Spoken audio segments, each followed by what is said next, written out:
तो तालमेल हो, सामंजस्य हो। एक परिवार था, सामंजस्य का अभाव था, तालमेल नहीं था। तो परिवार का जो गार्जियन था एक पैजामा सिला करके लाया, तो दर्जी ने 2 इंच बड़ा सिल दिया। तो सोचा कोई बात नहीं, घर में सिलाई मशीन है, मेरी वाइफ को आता है, छोटा करके तैयार कर देगी पहनने लायक। आकर के अपनी पत्नी से कहा कि देवी जी मुझे अभी जल्दी ऑफिस जाना है, ये पैजामा 2 इंच बड़ा हो गया है, 2 इंच काट करके सिल करके रख दीजिएगा, आकर पहनेंगे। तो पत्नी कह रही है मुझे फुर्सत नहीं है, आज बहुत काम है घर में, बहू को बोल दो। तो बहू से कहा कि बेटा ये काम है, 2 इंच पैजामा छोटा करना है, सिल के रख देना, आके पहनेंगे। तो बहू ने कहा कि पापा आज मुझे टाइम नहीं है, मुन्ने का होमवर्क कराना है, इसलिए आज नहीं हो पाएगा, आप ऐसा करिए ननद जी को बोल दीजिए।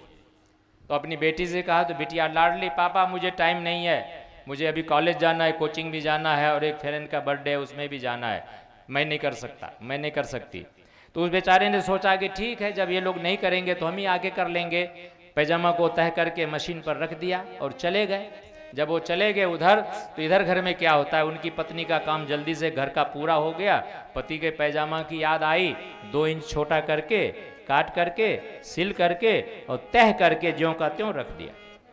सास बहू में बोलचाल थी नहीं, तो बहू को वो कुछ बोली ही नहीं।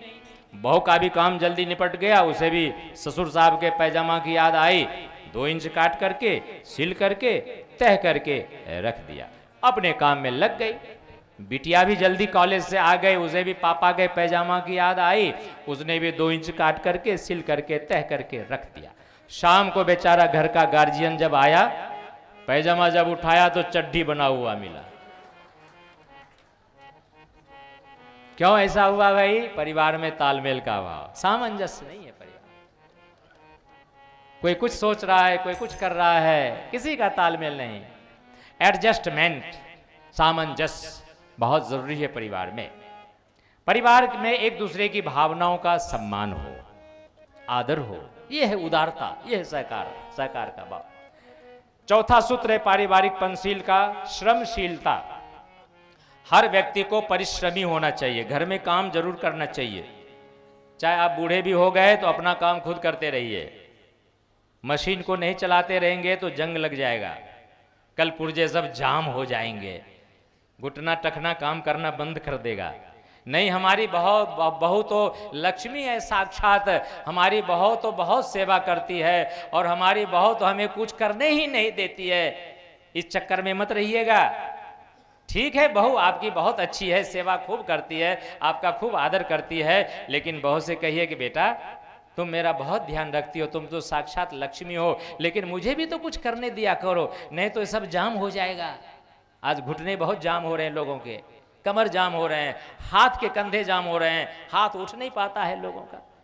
एक बार हमारा भी कथा करते करते हाथ से ज़्यादा हलचल किए नहीं तो हाथ उठना बंद कर दिया। तो हमारे एक डॉक्टर साहब आते हैं रायपुर से, फिर उन्होंने इंजेक्शन डाल करके इसको फ्री किया। तो चलाना अंगों को जरूरी है, इसके लिए कम से कम प्रतिदिन आधे घंटे का आसन जरूर करना चाहिए। यदि काम नहीं है तो योगासन आधे घंटे पौन घंटे का घर में आसन प्राणायाम जरूर करें, और कुछ ना कुछ घर के काम जरूर अपनी सामर्थ्य के अनुरूप जरूर करते रहना चाहिए। चुपचाप खाली बेकार नहीं बैठना चाहिए।